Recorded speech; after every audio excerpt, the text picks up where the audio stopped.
السلام علیکم ورحمۃ اللہ وبرکاتہ۔ میں جس لڑکے سے محبت کرتی تھی وہ مجھے دھوکہ دے کر بھاگ نکلا۔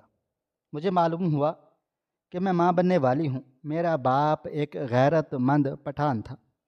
اگر اس کو یہ بات معلوم ہو جاتی تو وہ مجھے مار کر خود بھی مر جاتی۔ اس لیے میں گھر سے بھاگ نکلی۔ میں ندی کے کنارے کھڑی تھی تاکہ اپنا خاتمہ کر لوں۔ تبھی میں نے دیکھا کہ ایک چھوٹا بچہ پانی میں بہتا ہوا جا رہا ہے۔ انسانیت کے ناطے میں نے فوراً سے اسے پانی سے نکال لیا، اور جب مجھے معلوم ہوا کہ اس بچے کا باپ کون ہے تو میرے پیروں کے نیچے سے زمین نکل گئی۔ تھوڑی دیر کے بعد میرا اسی سے نکاح تھا، لیکن کمرے میں داخل ہونے والے شخص کو دیکھ کر میں سجدے میں گر گئی، کیونکہ پری پری کہاں ہو تم؟ رانی کی آواز سن کر میں نے بہت مشکل سے اپنی آنکھیں کھولی تھیں۔ وہ مجھے پکارتی ہوئی میرے کمرے کی طرف آ گئی تھی۔ اماں شاید نماز پڑھ رہی تھی۔ دروازہ شاید بلال نے کھولا تھا۔ مجھے بستر پر لیٹا دیکھ کر رانی ایک دم سے پریشان ہو گئی اور میرے ماتھے پر ہاتھ رکھ کر کہنے لگی، تم 3 دن سے اسکول نہیں آ رہی۔ پرنسپل صاحب نے مجھے تمہاری خیر خیریت معلوم کرنے بھیجا ہے۔ تم ٹھیک تو ہو نا؟ رانی نے فکر مندی سے پوچھا۔ میرے ذہن میں تیز آندھی کے جھکڑ چل رہے تھے کہ رانی بھی پرنسپل کے ساتھ ملی ہوئی ہے کیا؟ اس کو بھی معلوم ہے کہ میرے ساتھ کیا ہوا؟ میں چپ چاپ جب اس کا چہرہ دیکھتی رہی تو رانی میرا ہاتھ پکڑ کر ہلانے لگی اور کہنے لگی، کچھ تو بولو، مجھے پریشانی ہو رہی ہے۔ میں نے بہت مشکل سے اسے جواب دیا، میری طبیعت ٹھیک نہیں ہے، بخار نہیں اتر رہا۔ اماں دوائی بھی لائی تھی، ڈاکٹر کے پاس جانے کی ہمت نہیں ہو رہی۔ تم سر سے کہہ دینا کہ جب میری طبیعت ٹھیک ہوگی میں تب ہی اسکول آؤں گی۔ رانی نے پیار سے میرے ماتھے پر ہاتھ پھیر کر کہا، ٹھیک ہے، میں کہہ دوں گی۔ وہ تو پہلے ہی پریشان ہو رہے تھے کہ پری کبھی چھٹی نہیں کرتی۔ جاؤ اس کا پتہ کرو، شاید وہ کسی مسئلے میں گرفتار ہو، اور انہوں نے دیکھو تمہارے لیے ایڈوانس میں سیلری بھی بھیجی ہے۔ رانی نے اپنے پرس سے ایک لفافہ نکال کر میرے ہاتھ میں پکڑا دیا۔ میرے ہاتھ کانپنے لگے تھے، مجھے ڈر لگ رہا تھا، نہ جانے اس کے اندر کیا ہو۔ میں نے کانپتے ہوئے لہجے میں رانی سے کہا، تم اماں کو مت بتانا کہ سر نے میری سیلری ایڈوانس بھیجی ہے۔ تم تو جانتی ہو میرے گھر والے پرانے خیالات کے لوگ ہیں، کہیں سے اسے کوئی غلط مطلب ہی نہ سمجھ لیں۔ رانی نے مجھے سکون سے جواب دیا، تم پریشان مت ہو، میں کسی سے کچھ بھی نہیں کہتی، جیسے تمہیں ٹھیک لگے تم ویسے کر لینا۔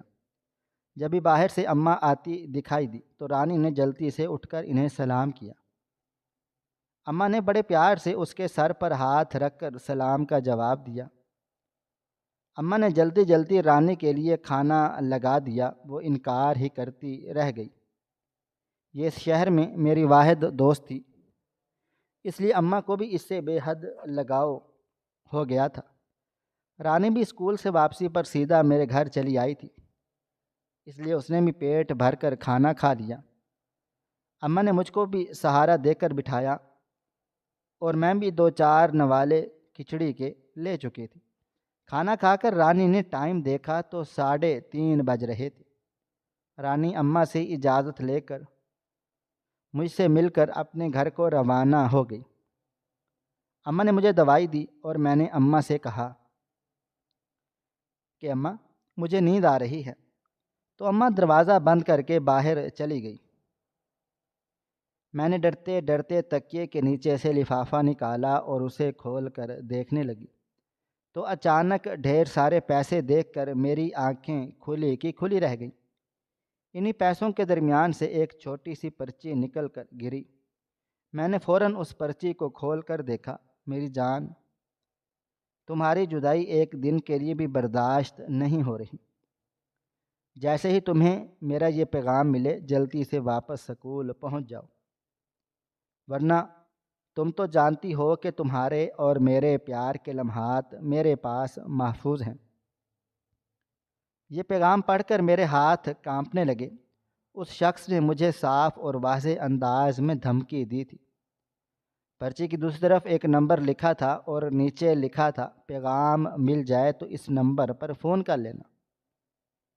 مجھے معلوم تھا کہ اماں اب کچھ دیر سونے کے لیے لیٹ گئی ہوگی اور بلال تھوڑی دیر میں ٹیوشن پر چلا جائے گا، اس لیے میں دھڑکتے دل کے ساتھ 4 بجنے کا انتظار کرنے لگی۔ جیسے ہی 4 بجے باہر کا دروازہ کھل کر بند ہونے کی آواز سنائی دی۔ بلال ٹیوشن پر جا چکا تھا۔ میں نے اپنے تکیے کے نیچے سے نہ موبائل فون نکالا اور دیے گئے نمبر پر دھڑکتے دل کے ساتھ فون کرنے لگی۔ دوسری بیل پر ہی کال اٹھا لی گئی تھی۔ وہ شخص بے تابی سے ہیلو ہیلو کر رہا تھا۔ میں ہچکی لے کر رونے لگ گئی تھی۔ مجھے روتا ہوا دیکھ سر نے سنجیدگی سے کہا، دیکھو پری گل، رونے سے کوئی فائدہ نہیں، جو ہونا تھا وہ ہو چکا ہے۔ میں مانتا ہوں کہ تم ایسی لڑکی نہیں ہو، لیکن تمہاری خوبصورتی کسی بھی انسان کا ایمان ڈگمگا سکتی ہے۔ تمہاری سبز آنکھیں دیکھ کر میں پہلے دن ہی تم پر مر مٹا تھا۔ میں تم سے بہت محبت کرتا ہوں۔ مانا کہ میرا انداز غلط تھا، لیکن انسان بہک کر غلطی کر ہی دیتا ہے۔ اگر تم میرا ساتھ دو، میں وعدہ کرتا ہوں کہ یہ بات کبھی کسی کو نہیں بتاؤں گا، لیکن میں خود کو روک نہیں پاؤں گا کوئی غلط قدم اٹھانے سے۔ اگر تم نے مجھے چھوڑنے کی کوئی بھی کوشش کی تو میں تمہاری ہر خواہش پوری کروں گا، کبھی کسی چیز کے لیے پریشانی نہیں آنے دوں گا، بس تمہیں میرے پاس رہنا ہوگا۔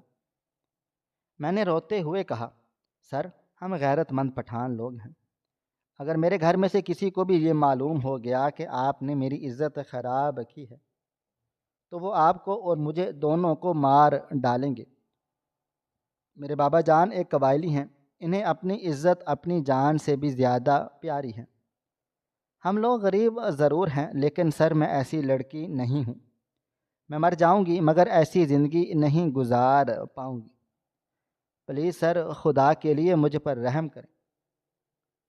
اس نے گہری سانس لی اور کہا، دیکھو لڑکی، میں تمہیں بہت پیار سے سمجھا رہا تھا، مگر شاید تم جیسی لڑکیوں کو پیار کی زبان سمجھ نہیں آتی۔ ٹھیک ہے، تم اپنی اس عزت کی فکر کرو جو اب باقی ہی نہیں۔ اگر تم 3 دن کے اندر واپس سکول نہ پہنچی تو تمہارے حسن کے جلوے انٹرنیٹ پر ہر شخص دیکھ رہا ہوگا، یقین نہیں ہوتا تو میں تمہیں وہ خوبصورت ویڈیو بھیج رہا ہوں۔ میں سر کو روکتی ہی رہ گئی، لیکن وہ کال بند کر کے جا چکے تھے۔ دوسرے ہی لمحے میرے واٹس ایپ پر پیغام موصول ہوا، اور جیسے ہی میں نے ویڈیو اوپن کی میرے سر پر آسمان ٹوٹ پڑا تھا۔ اب مجھے ویڈیو کال کی جا رہی تھی۔ میں نے ہار مانتے ہوئے کال ریسیو کر لی تھی۔ دوسری طرف اس نے مسکرا کر میری طرف دیکھا تھا، پھر بہت پیار سے کہنے لگا، مجھے رانی کا میسج ملا تھا کہ تمہاری طبیعت ٹھیک نہیں ہے، تم آرام کرو، دوائی کھاؤ اور جلدی جلدی ٹھیک ہو کر سکول پہنچو، ٹھیک ہے؟ اور پھر مسکراتے ہوئے فون بند کر دیا۔ میں نے فون کو پاور آف کر کے تکیے کے نیچے رکھ دیا اور اپنا سر پکڑ کر رونے لگی۔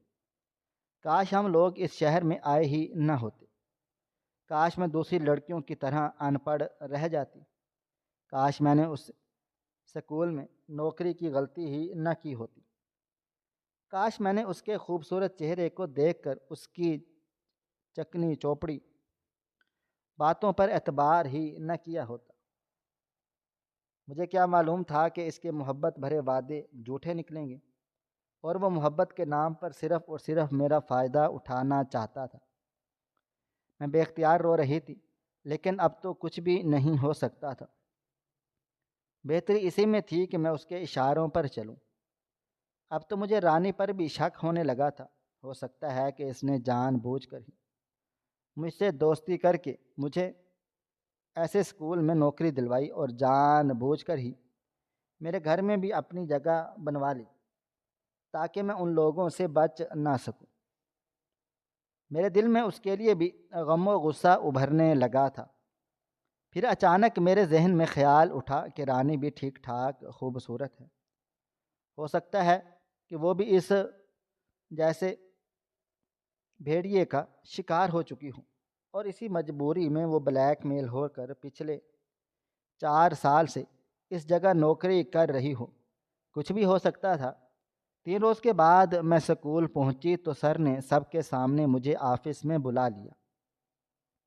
میری ساتھی ٹیچرز میری خیریت معلوم کر رہی تھی، کیونکہ میرے چہرے سے ہی پتہ لگ رہا تھا کہ میری طبیعت شدید خراب ہے۔ سر نے ایڈمن اور انچارج کو کہہ دیا کہ مس پری گل کچھ دن کی چھٹی پر جا رہی ہیں، اور پھر ان کے سامنے ہی مجھے گھر چھوڑنے کا کہہ کر اپنے ساتھ اپنے فلیٹ پر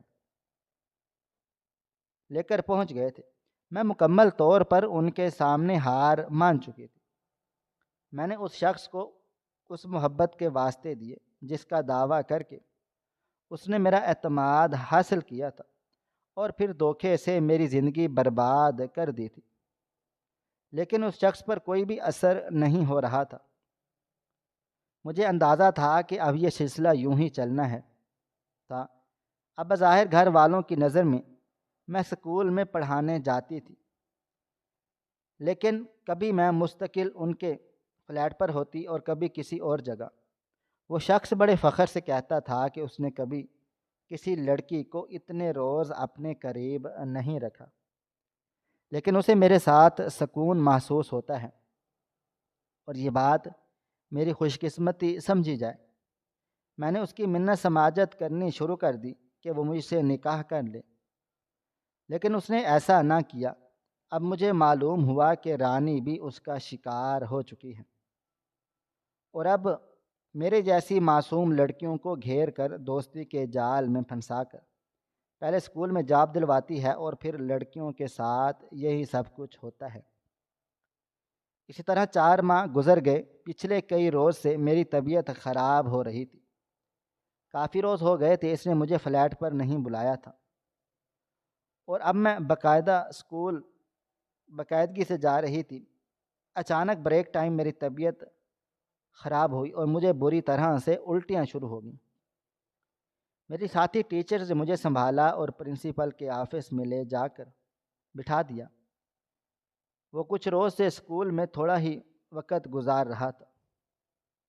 وہ شاید اب کہیں اور کسی لڑکی کے ساتھ مصروف تھا، کیونکہ اسکول میں آنے والی نئی ٹیچر حور العین بھی پچھلے کافی وقت سے اس کی توجہ اور مہربانیوں کا شکار بنی ہوئی تھی، اور پچھلے 3 روز سے مسلسل حور العین بھی اسکول سے غیر حاضر تھی، اور اس نے بھی رانی کی نام نہاد دوستی اب بھی قائم تھی۔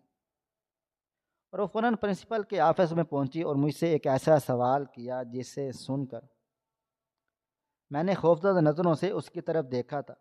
اس نے ایڈمن ندا سے چھٹی لے لی اور مجھے لے کر ایک لیڈی ڈاکٹر کے پاس جا پہنچی۔ اس ڈاکٹر نے جو خبر سنائی اسے سن کر ہم دونوں کے سر پر جیسے قیامت ٹوٹ پڑی۔ میں 2 ماہ کی حاملہ تھی۔ رانی کے چہرے پر بھی دکھ اور افسوس کے تاثرات تھے۔ ڈاکٹر سوالیہ نظروں سے ہمارے پریشان چہروں کی طرف دیکھ رہی تھی، تو رانی نے بات کو سنبھالنے کی کوشش کی اور کہا کہ وہ میری نند ہے، اور میرا شوہر ابھی یہ نہیں چاہتا کہ بچہ پیدا ہو۔ یہ بات سن کر وہ ڈاکٹر، جو کافی عمر کی پختہ عورت تھی، شک بھری نظروں سے ہم دونوں کی طرف دیکھنے لگی۔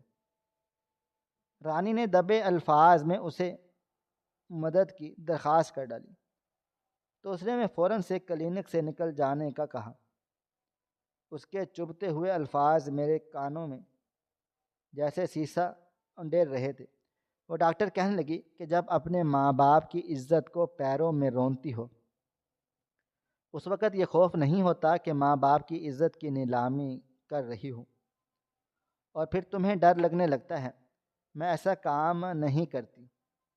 جب گناہ کیا ہے تو اب اس کی سزا بھی بھگتو، اور جس عاشق کے ساتھ یہ کارنامہ سر انجام دیا جا رہا ہے، جاؤ جا کر اس کو بتا دو اور ایک اور گناہ کے بعد دوسرا گناہ کر کے اپنی آخرت مزید خراب نہ کرو۔ آنسو میرے چہرے پر بہہ رہے تھے، مجھے شدید خوف محسوس ہو رہا تھا۔ میرے بابا کو اگر معلوم ہو جاتا تو وہ مجھے فوراً سے مار دیتے اور پھر خود بھی مر جاتے۔ میں نے کلینک سے نکلتے ہی اس کو کال کرنا شروع کر دی، لیکن اس نے میرا نمبر شاید بلاک کر رکھا تھا۔ واٹس ایپ پر بھی اس کی ڈی پی شو نہیں ہو رہی تھی۔ یہ دیکھ کر رانی نے اپنے نمبر سے اسے فون کیا اور اسے ساری صورتحال بتائی، تو اس نے رانی سے کہا کہ اپنی دوست سے کہو اس معاملے کو یہیں ختم کر دے، اسے اس کا خرچہ مل جائے گا۔ رانی اسے ڈاکٹر کی بات بتانے ہی لگی تھی کہ وہ فون بند کر کے چلا گیا۔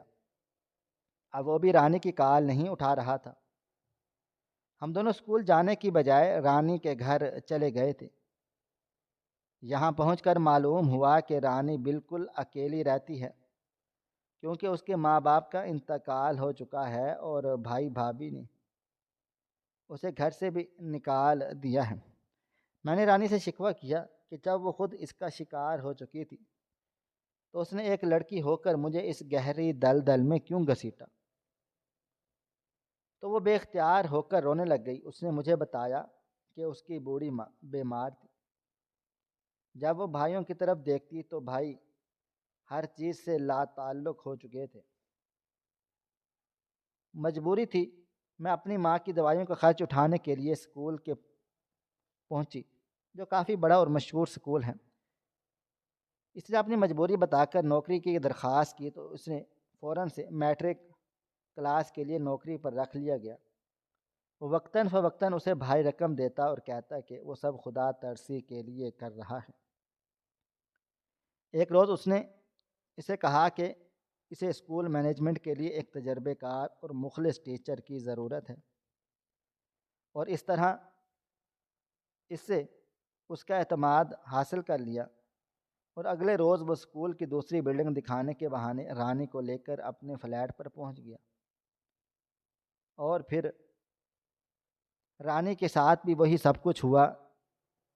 جب تک رانی کی ماں زندہ رہی وہ ان کی ذمہ داری پوری کرتی رہی۔ ماں کے مرتے ہی بھائیوں نے اس کی شادی ایک رشتہ دار سے کروا دی جو کوئی کام کاج نہ کرتا تھا اور رانی کو ہر بات کے لیے مجبور کرتا تھا۔ ایک روز نشے کی حالت میں اس کا ایکسیڈنٹ ہو گیا اور وہ جان سے چلا گیا، تو رانی بیوہ ہو کر ایک بار پھر سے بے سہارا ہو گئی۔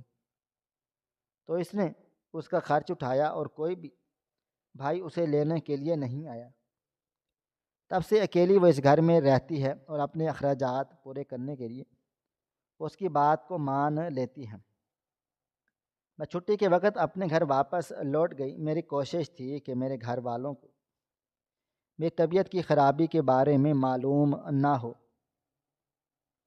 تھوڑی دیر کے بعد مجھے ایڈمن ندا کا میسج ملا کہ کل سے میں اسکول نہ آؤں، وہ میری سیلری رانی کے ہاتھ بھجوا دیں گی۔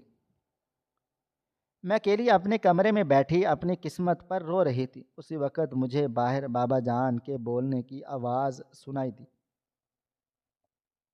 وہ اپنے کام کے سلسلے میں زیادہ تر گھر سے باہر رہتے تھے۔ ان کی بیوی قبائلی علاقے میں موجود تھی، اس لیے کم ہی ہمارے گھر آتے جاتے تھے۔ انہوں نے اماں سے کہا کہ ان کے کزن کی بیٹی کی شادی ہے قریبی گاؤں میں، اور ان لوگوں نے سب کو بلایا ہے۔ میں جو پہلے ہی پریشان تھی یہ سن کر اور زیادہ پریشان ہو گئی۔ خیر، ہم لوگ بابا کے ساتھ گاؤں واپس پہنچ گئے ہیں۔ شادی کی رسموں کے دوران مجھے بار بار یہ احساس ہو رہا تھا کہ ایک بیٹی کے لیے باپ کی عزت اور اس کی دستار کیا ہوتی ہے۔ میرا دل چاہ رہا تھا کہ میں خود کو مار ڈالوں۔ وہیں پر میرا ایک رشتہ دار مجھے بہت غور سے دیکھ رہا تھا۔ میں گھبرا رہی تھی، کہیں اسے کچھ اندازہ تو نہیں ہو گیا۔ جس روز میری کزن کی مہندی تھی اس روز ایک رسم کے لیے سبھی کو ساتھ الگ الگ نلکوں سے پانی لانا تھا، جس سے مہندی کی رسم گھڑے میں جمع پانی کر کے دلہن کو اسی پانی سے مہندی گھول کر لگائی جانی تھی۔ یہ کوئی 7 سہاگنوں والی رسم تھی۔ شاید جب میں باقی عورتوں کے ساتھ گاؤں سے باہر نکلی تو میں نے دیکھا کہ اس گاؤں کے قریب سے ایک ندی بھی گزرتی ہے۔ چھوٹے موٹے پہاڑوں سے ہوتی ہوئی یہ ندی نالے نہ جانے کس طرف کو جا رہی تھی۔ ندی کے پانی کا شور سن کر اندازہ ہو گیا تھا کہ بہت گہرا ہے۔ میرے ذہن میں اچانک سے ایک خیال پیدا ہو گیا اور میں جان بوجھ کر ساری عورتوں سے پیچھے رہ گئی تھی۔ اندھیرے کی وجہ سے میں ایک پتھر کی اوٹ لے کر بیٹھ گئی، اور جب مجھے باقی عورتوں کی آوازیں کافی دور سے آتی ہوئی محسوس ہوئیں تو میں چپکے چپکے چلتے ہوئے ایک اونچے پتھر پر کھڑی ہو گئی۔ بچپن سے لے کر اب تک ماں بابا کے لاڈ پیار کے جو بھی لمحات میری نظروں کے سامنے چل رہے تھے، میں بچوں کی طرح پھوٹ پھوٹ کر رو رہی تھی۔ پھر مجھے اپنے چھوٹے بھائی کا خیال آ گیا۔ جب وہ بڑا ہوگا اور کوئی اسے اس کی بہن کی وجہ سے طعنہ دے گا تو اس پر کیا بیتے گی؟ میرے گھر والوں کو کہیں پر بھی منہ دکھانے کے لائق نہیں رہیں گے، اور میرے بابا جان میری ماں کے ساتھ کیا سلوک کریں گے؟ ان کی غیر موجودگی میں وہ ان کی بیٹی کو سنبھال نہ سکی اور خاندان کی عزت پر داغ لگا دیا۔ میں نے زور سے اپنی آنکھیں بند کر لیں اور اس ذلت بھری زندگی سے نجات حاصل کرنے کے لیے فیصلہ کر لیا۔ میں ندی میں چلی کود گئی۔ یہ ایک تیز رفتار نہ جانے ندی تھی جو لے کر نہ جانے کہاں جا رہی تھی۔ میرا سر ارد گرد کے پتھروں سے لگ رہا تھا اور مجھے شدید تکلیف ہو رہی تھی۔ اسی وقت ایک نکیلے پتھر پر میرا سر تیز رفتار پانی کی وجہ سے جا کر لگا اور میرا ذہن تاریکی میں ڈوب گیا۔ مجھے ایسا لگ رہا تھا کہ جیسے سورج کی تیز روشنی میری آنکھوں میں چبھ رہی ہے۔ میں ایک دم سے اٹھ کر بیٹھی تھی۔ میں نے تو کل پانی میں چھلانگ لگائی تھی، یعنی مجھ سے تو موت بھی ناراض نکلی۔ میں نے ارد گرد نظر دوڑا کر دیکھا تو یہ جگہ بالکل ویران اور سنسان تھی۔ شاید اسی ندی میں بہتے ہوئے میں بہت دور تک نکل گئی تھی۔ مجھے سمجھ ہی نہیں آ رہا تھا کہ اب کیا ہوگی، کیا کروں گی۔ وہی ایک پتھر رکھ کر بیٹھ کر رونے لگی۔ یا اللہ، یہ میں کس ازمائش میں پھنس گئی ہوں۔ میں نے ارد گرد نظریں دوڑائیں تو پانی بھی گہرا نہیں تھا، ندی بالکل پرسکون بہہ رہی تھی۔ کیا میں گھر سے بہت دور نکل آئی ہوں؟ میرے گھر والوں پر کیا بیتی ہوگی میری گمشدگی سے، اور لوگ کیسی باتیں کر رہے ہوں گے؟ یہ سوچ سوچ کر میرا سر دکھنے لگا۔ ابھی ایک دم مجھے پانی سے کسی بچے کے رونے کی آواز سنائی دی۔ میں گھبرا کر ادھر ادھر دیکھنے لگی۔ تھوڑی دیر میں مجھے پتھروں کے نیچے اترتے ہوئے پانی کے پاس ایک بچہ دکھائی دیا جو کہ سفید کپڑے میں بندھا ہوا پانی کے زور پر تیرتا ہوا آ رہا تھا۔ یہ دیکھ کر میرے دل میں ایک دم سے ممتا کا احساس جاگا اور میں نے تیزی سے پانی میں گھس کر اس بچے کو پکڑنے کی کوشش کرنے لگی، اور تھوڑی دیر کے بعد میں نے وہ بچہ پانی سے نکال لیا۔ وہ بچہ میری گود میں پہنچتے ہی چپ چاپ ہو گیا۔ میرے پاس خود بھی کوئی دوپٹہ نہیں تھا اور بچہ بھی پوری طرح سے گیلا ہو چکا تھا۔ میں نے فوراً ہی اس کے بندھے ہوئے کپڑوں سے نکالا اور وہ کپڑے اور اس کا لباس اتار کر اسے دھوپ میں پتھریلا پتھروں پر پھیلا کر اسے اپنی گود میں لے کر گرمائش دینے لگی تھی۔ تھوڑی دیر کے بعد ہی میں بہت سارے لوگوں کے شور کی آواز آتے ہوئے سنائی دی، جیسے کوئی بھاگتا ہوا آ رہا ہے۔ میں خوفزدہ نظروں سے اسی طرف دیکھ رہی تھی کہ مجھے 2-3 لوگ پتھروں پر سے بھاگتے ہوئے اسی طرف آتے ہوئے دکھائی دیے تھے۔ وہ لوگ بھی شاید مجھے دیکھ چکے تھے، اس لیے میں ڈری سہمی اس پتھر پر بیٹھی رہی تھی۔ تھوڑی دیر میں ہانپتے کانپتے وہ لوگ میرے سر پر پہنچے اور میری گود میں اس بچے کو دیکھ کر انہوں نے خوشی کا اظہار کیا اور فوراً بچہ مجھ سے لے لیا۔ میرے سر پر دوپٹہ نہیں تھا۔ وہ لوگ قبائلی پٹھان تھے۔ میں نے ایک فوراً سے اپنے سر سے چادر اتار کر میری طرف بڑھائی اور میں نے فوراً چادر میں چھپ گئی۔ ایک نوجوان اس بچے کو اپنے گلے سے لگا کر چومے جا رہا تھا۔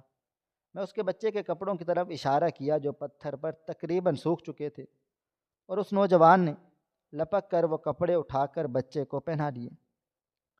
وہ شخص میرا شکریہ ادا کر رہا تھا اور مجھ سے پوچھ رہا تھا کہ تم کون ہو اور یہاں کیسے پہنچی؟ تو میں نے اسے فوراً سے جواب دیا کہ میرا نام پری گل ہے۔ میں کل رات گاؤں میں کسی شادی میں مہمان تھی۔ مہندی کے لیے پانی لینے لڑکیاں اور عورتیں جا رہی تھیں۔ اچانک میرا پاؤں پھسلا۔ میں سب سے پیچھے چل رہی تھی، اس لیے کسی کو معلوم نہیں ہوا۔ میں نے بہت شور مچایا لیکن کسی نے میری آوازیں نہیں سنی، اور پھر میں پتھروں پر سر لگنے سے بے ہوش بھی ہو گئی تھی۔ ابھی تھوڑی دیر پہلے میری آنکھ کھلی تھی اور جبھی اس بچے کے رونے کی پکار سن کر میں اسے بہتے ہوئے پانی سے نکال لیا۔ سب لوگ میری بات سن کر کچھ پریشان سے ہو گئے تھے، اور اس شخص نے مجھ سے پوچھا کہ میں کس جگہ مہمان آئی تھی۔ مجھے اپنے رشتہ داروں کے گاؤں کا نام معلوم تھا، لیکن میں نے جان بوجھ کر ایسا ظاہر کیا کہ مجھے نہیں معلوم کہ میں کہاں سے ہوں، کہاں پر آئی تھی۔ وہ لوگ مجھے اپنے ساتھ لے کر اپنے گاؤں چل دیے۔ میں دل ہی دل میں سوچ رہی تھی کہ کچھ بھی ہو جائے میں اپنے گھر واپس نہیں جاؤں گی۔ پانی میں گرنے اور چوٹ لگنے کی وجہ سے مجھے کچھ عجیب سی تکلیف کا احساس ہو رہا تھا۔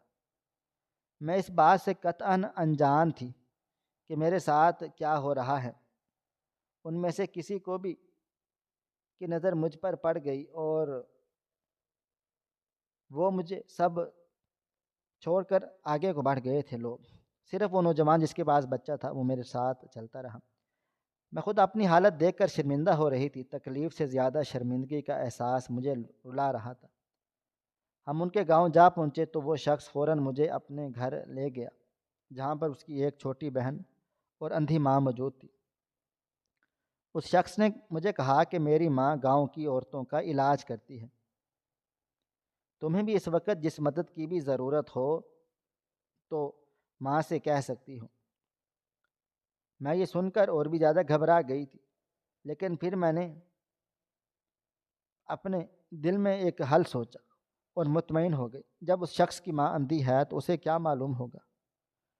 وہ جو بچہ پانی میں بہتا ہوا ملا تھا وہ شخص کی پہلی بیوی کا بچہ تھا، جو کسی بات پر ناراض ہو کر اپنے میکے جا بسی تھی، اور جیسے ہی بچہ پیدا ہوا تو وہ لوگ اسے مجبور کرنے لگے وہ اپنی بیوی کو طلاق دے دے اور اپنے بچے کو اٹھا کر لے جائے۔ لیکن جب اس عورت نے طلاق دینے سے انکار کیا تو اس کے ظالم ماموں نے وہ بچہ جان بوجھ کر پانی میں پھینک دیا، اور اس بات پر دونوں گاؤں کے لوگوں کا جھگڑا شروع ہو گیا، اور اس کے ماموں کو بری طرح سے مارنا پیٹنا شروع کر دیا۔ اس لڑکے کے دوستوں نے اور عزیزوں نے مجھے وہ لڑکی اپنے ساتھیوں کے ساتھ اس بچے کے پیچھے بھاگتا ہوا چلا گیا، اور شکر ہے کہ بچے کو کوئی بھی نقصان نہیں پہنچا۔ وہ بچہ میں نے پانی سے نکال دیا تھا، یہ بھی خدا کا بہت بڑا معجزہ تھا۔ شاید اسے اس کی جان بچانی تھی، ورنہ میں اس سنسان جگہ پر کس طرح سے موجود ہو سکتی تھی۔ میں جب سے یہی بات سوچے جا رہی تھی کہ ہو سکتا ہے میرا زندہ بچ جانا اسی لیے ضروری تھا کہ مجھے اس معصوم کی جان بچانی تھی۔ میں نے اس بوڑھی عورت سے کہا، خالہ میری طبیعت خراب ہو گئی ہے، مجھے مدد کی ضرورت ہے۔ لیکن جب میں حیران و پریشان رہ گئی جب اس عورت نے میری نبض پکڑ کر دیکھنی شروع کر دی، اور اس کے چہرے پر غصے کے تاثرات بھرے ہوئے تھے۔ اس عورت نے مجھے کہا کہ تم شادی شدہ ہو؟ میں خوف کی شدت سے لرز رہی تھی۔ میری خاموشی پر وہ عورت ایک دم نرم لہجے میں بولی، اگر تم مجھے سچ سچ بتا دو تو ہو سکتا ہے میں تمہاری مدد کر سکوں۔ میرا دل بھی احساس جرم اور ندامت سے چور چور تھا۔ نہ جانے کیا سوچ کر میں نے اسے سب کچھ سنا دیا، اور اسے یہ بھی کہا تھا کہ اگر آپ میری مدد کر سکیں تو مجھ پر احسان ہوگا، ورنہ میں اپنی جان لے لوں گی۔ ایک بار تو ناکامی ہو سکتی ہے لیکن بار بار نہیں۔ اس عورت نے مجھ سے کہا کہ تم نے یہ گناہ جان بوجھ کر کیا تھا یا کسی مجبوری میں؟ میں نے اسے روتے ہوئے بتا دیا کہ یہ سب کچھ دھوکے اور فریب کے ساتھ میرے ساتھ کیا گیا ہے، اور پھر انہوں نے مجھے زبردستی مجبور کر کے ان لوگوں تک اس پیغام تک پہنچا دیا۔ میں کوئی بری لڑکی بھی نہیں تھی اور اب میں بہت شرمندہ ہوں، میں جینا نہیں چاہتی۔ اگر میرے بابا جان کو معلوم ہوا تو شاید وہ میری اور میری ماں کی جان لے لیں اور خود بھی زندہ نہ رہیں۔ اس عورت نے گردن ہلائی اور اٹھ کر دیوار کے سہارے چلی گئی باہر کو۔ تھوڑی دیر کے بعد واپس لوٹی تو اس کے ہاتھ میں ایک پیالہ تھا جس سے گرم گرم بھاپ نکل رہی تھی۔ اس نے وہ پیالہ میرے ہاتھوں میں پکڑا تو میں نے دیکھا کہ اس میں گرم دودھ تھا۔ اس نے کوئی دوائی اس دودھ میں ملائی اور مجھے کہا، یہ چپ چاپ پی جاؤ اور خاموشی سے اندر لیٹ جاؤ، میرا بیٹا شام سے پہلے گاؤں سے واپس نہیں لوٹے گا، اور تب تک یہ تمہارا مسئلہ حل ہو چکا ہوگا۔ میں نے تمہاری مدد کی ہے، اب بدلے میں مجھے بھی تمہاری مدد چاہیے ہوگی، لیکن یہ بات میں تمہیں شام کو ہی بتاؤں گا۔ میں خاموش رہی۔ وہ بوڑھی نابینا عورت میرے لیے ایک فرشتہ بن کر آئی تھی۔ کچھ دیر کے بعد شدید تکلیف، دکھ، درد کے بعد اس عورت نے مجھے فوراً سے سنبھال لیا، اور یوں مجھ گناہ گار کا راز اس بوڑھی نابینا کے ذریعے دنیا کی نظروں میں آئے بغیر ہی دفن ہو گیا تھا۔ میں نے اس بوڑھی نابینا عورت کے پاؤں پکڑ لیے اور روتے ہوئے کہنے لگی، آپ میرے لیے کوئی فرشتہ ہیں جنہوں نے میری مدد کی، آپ جو بھی کہیں گی میں کروں گی۔